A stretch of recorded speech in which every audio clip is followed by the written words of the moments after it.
여러분, 모든 운동 경기에는 분명한 목적이 있습니다. 그 목적은 바로 승리입니다. 그 누구도 다른 사람의 승리를 위해서 훈련하거나 다른 사람의 승리를 위해서 힘쓰는 선수는 한 명도 없습니다. 그리고 다른 사람이 이기기를 원하고 자기가 지기를 원하는 선수는 한 명도 없습니다. 그런데 여러분, 단체 종목에서는 좀 다른 경우를 보게 됩니다.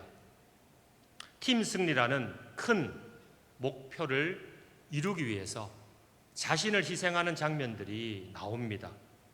대표적인 종목이 야구인데요. 야구를 보면 희생 번트라는 것이 있습니다. 나는 안타를 치고 홈런을 치고 싶은데 감독이 사인을 냅니다. 네가 희생 번트를 대어서 너는 죽고 주자를, 다른 사람을 살려라 라는 작전을 줍니다. 자기는 죽고 싶지 않지만 그 감독의 작전에 따라서, 사인에 따라서 희생 번트를 대고 자기는 죽고 또한 동료들을 살려서 점수가 나게 하고 승리에 이르게 하는 것을 보게 됩니다. 여러분, 축구나 농구에서도 마찬가지입니다. 내가 골을 넣고 싶지만 나보다 더 좋은 위치에 있는 동료에게 공을 패스해서 동료가 골을 넣게 합니다.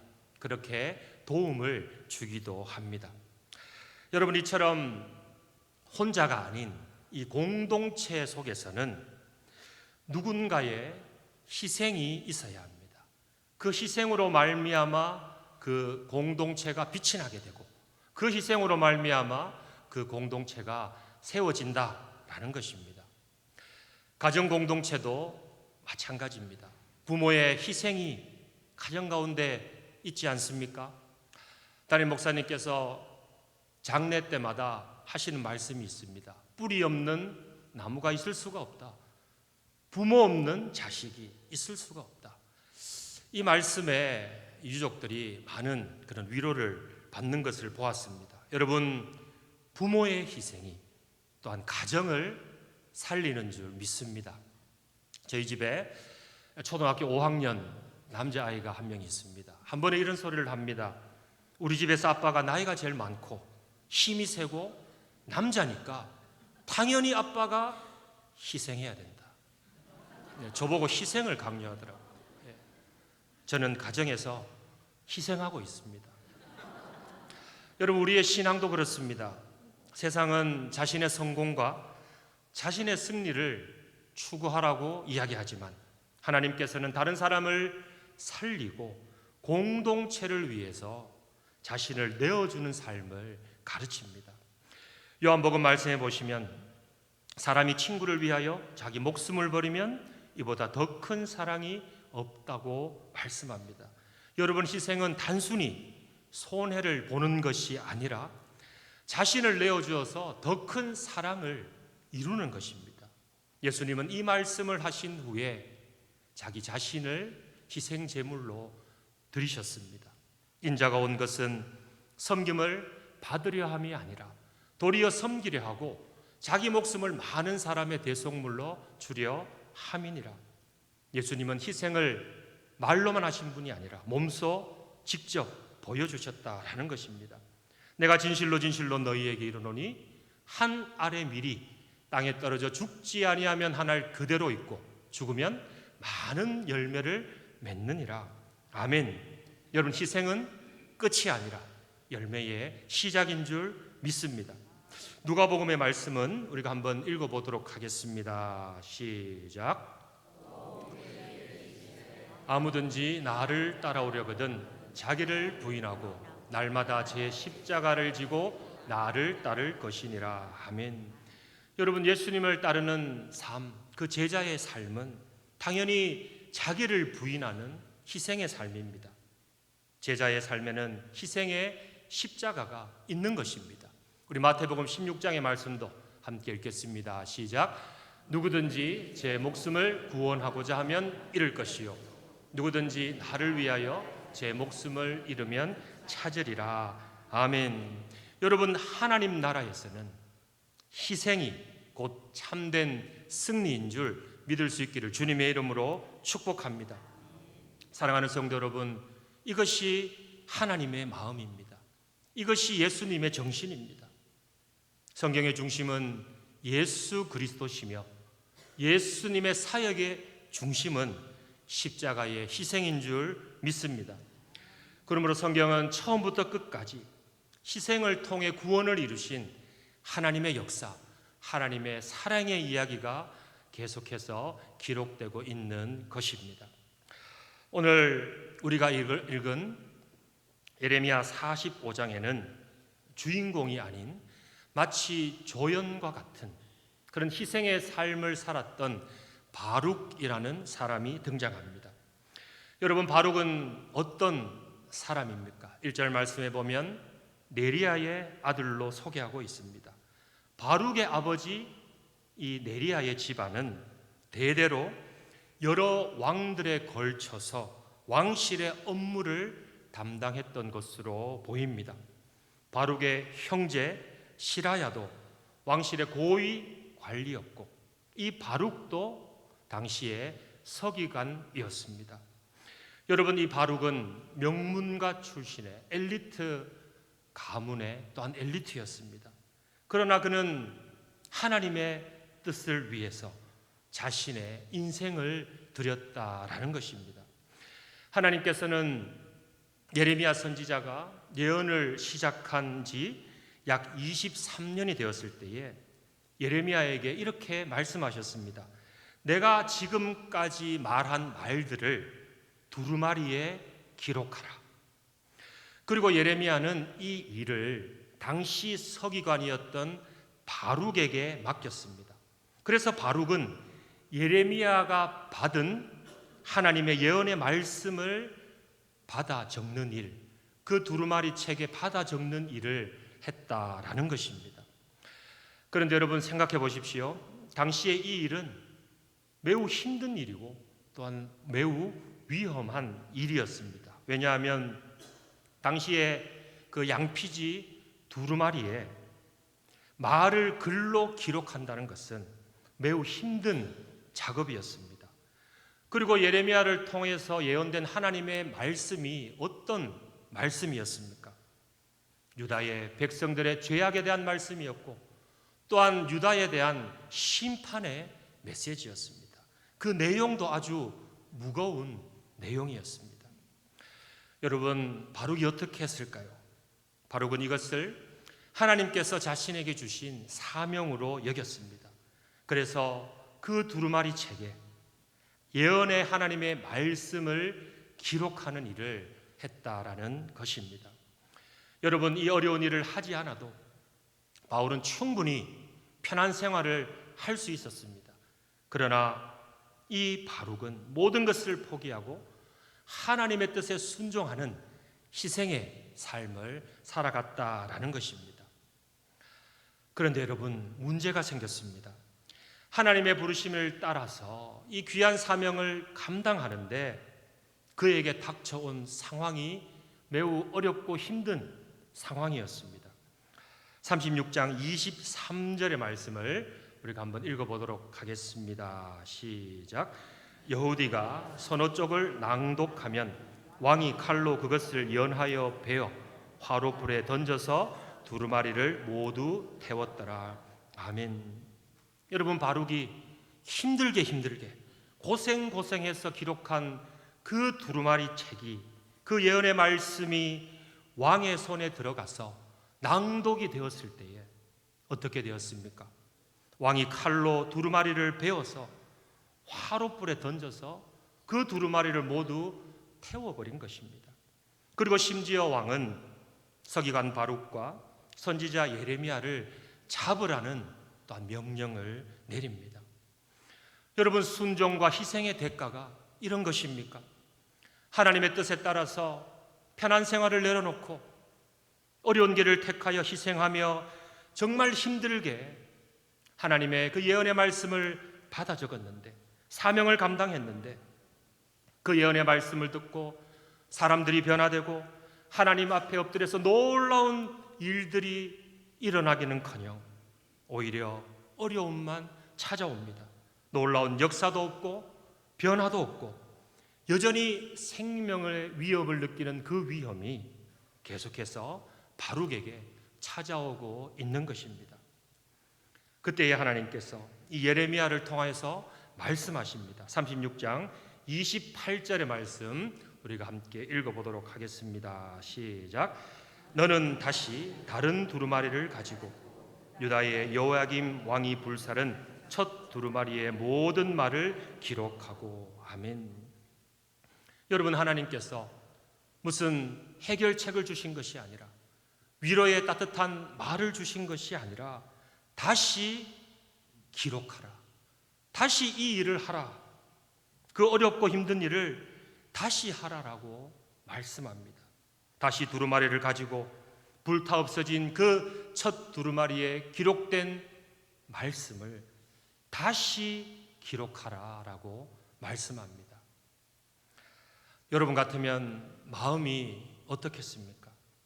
그래서 바룩이 하나님 앞에 오늘 본문 말씀해 보시면 그 감정을 토로하기 시작합니다. 본문 3절의 말씀 우리가 한번 읽어보겠습니다. 시작. 내가 일찍이 말하기를 화로다. 여호와께서 나의 고통에 슬픔을 더하셨으니 나는 나의 탄식으로 피곤하여 평안을 찾지 못하도다. 아멘. 여러분, 바룩의 그 진심이 담긴 솔직한 고백이라고 생각을 합니다. 화로다. 하나님께서 나의 고통에 슬픔을 더하셨다. 나는 탄식으로 피곤하고 평안을 찾지 못한다 라고 이야기를 합니다. 하나님의 뜻에 따라서 희생하는 삶을 살았는데 성과는 없고 변화된 것도 없고 형편이 나아지는 것이 하나도 없었습니다. 그래서 내가 왜 이 일을 해야 할까? 내가 왜 이 길을 선택했을까? 고통의 탄식을 하고 있는 것입니다.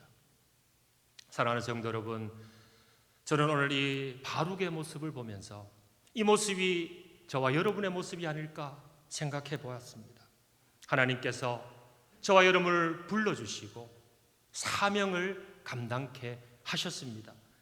그래서 우리는 사명자로 세워져서 내가 속한 교회에 또 가정 가운데에 직장 가운데에 삶의 터전에서 나의 영광이 아닌 하나님의 영광을 위해서 내 뜻이 아닌 하나님의 뜻을 위해서 우리는 희생하며 사명을 감당하고 있습니다. 그런데 여러분 어떻습니까? 우리가 새벽마다 기도하고 섬김과 희생으로 나아가는 만큼 가정에서 내 배우자가 변화되지 않고 우리의 자녀들의 그런 환경들이 변화되지 않고 획기적인 일들이 우리의 삶 가운데에 보이지 않는 것입니다. 주님, 내가 주님을 위해서 이렇게 희생했는데 나에게 실제적인 보상이라도 해주셨으면 좋겠는데 바룩처럼 오히려 더 피곤하고 평안이 없고 형편이 나아지지 않는 것입니다. 여러분, 이런 마음, 이런 고통, 이런 슬픔, 이런 평안이 없을 때에 우리는 어떻게 해야 합니까? 하나님께서 바룩에게 말씀하신 그 음성을 함께 들어보도록 하겠습니다. 본문 4절의 말씀입니다. 함께 읽도록 하겠습니다. 시작. 너는 그에게 이르라. 여호와께서 이와 같이 말씀하시기를 보라, 나는 내가 세운 것을 헐기도 하며 내가 심은 것을 뽑기도 하나니 온 땅에 그리하겠거늘. 아멘. 바룩아, 너만 아픈 것이 아니다. 나도 아프다. 나도 내가 심은 백성을 뽑아야 하는 아픔이 있다라는 것입니다. 여러분, 하나님께서는 유다 백성을 사랑하셔서 나라를 세우시고 이 유다 백성들을 그 땅에 심으셨습니다. 그런데 이 유다 백성들은 변화하지 않았습니다. 여전히 죄 가운데 있고 끝까지 완고하게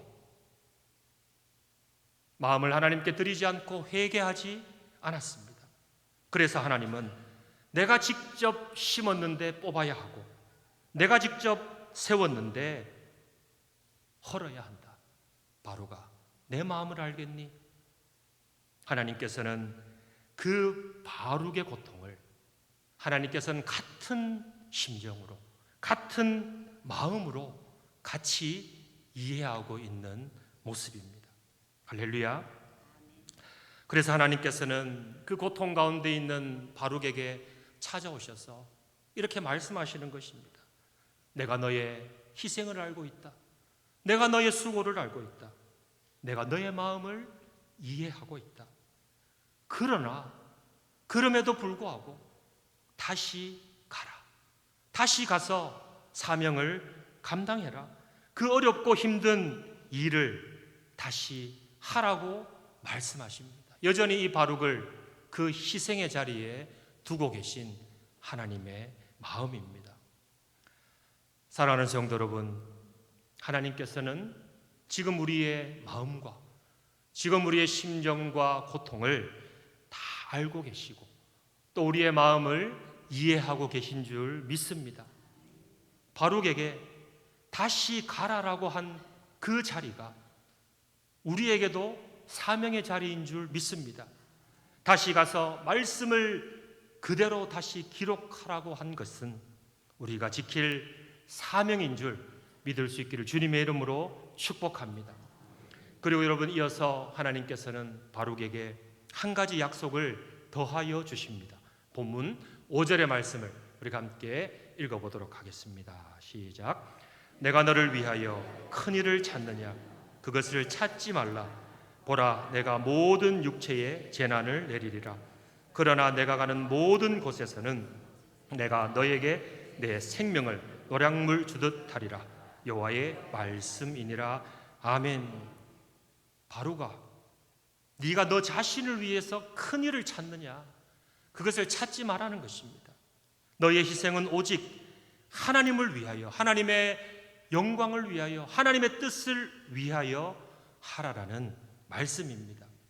그리고 바룩에게 주시는 그 축복의 약속은 두루마리 책에 기록된 대로 내가 모든 육체에 재난을 내릴 것이지만 너에게는 생명을 주겠다. 하나님께서 노량물을 싸워서 빼앗아서라도 바룩의 생명은 보존해 주시겠다라는 축복의 약속을 주고 있는 것입니다. 사랑하는 성도 여러분, 이 말씀을 받은 바룩의 삶이 어떻게 마무리가 되었을까요? 주전 587년에 바룩이 기록한 그 예언의 말씀대로 예루살렘이 바벨론에 의해서 멸망을 당하게 됩니다. 하나님의 말씀대로 많은 유다 백성들이 바벨론의 포로로 끌려갑니다. 하지만 일부 남아있는 자들이 하나님의 뜻을 거역하고 애굽으로 가자, 애굽으로 떠나는 자들이 있었습니다. 그때에 예레미야 선지자와 이 바룩이 그들을 향해 외칩니다. 애굽으로 가지 말라고 하나님께서 말씀하셨다.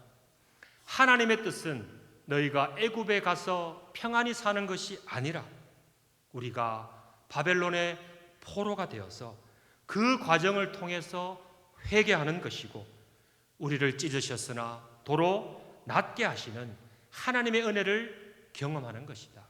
그렇기 때문에 이것이 하나님의 뜻이다. 애굽으로 가지 말라. 하나님께서 다시 보내신 그 자리에서 하나님의 뜻이 이루어지는 데에 자신을 드리고 있는 희생의 모습입니다. 여러분, 이 모습이 성경에 기록된 바룩의 마지막 행보입니다. 사랑하는 성도 여러분, 오늘 우리는 이 바룩의 모습을 통해서 희생에 대한 말씀을 나누었습니다. 여러분, 희생은 실패가 아닙니다.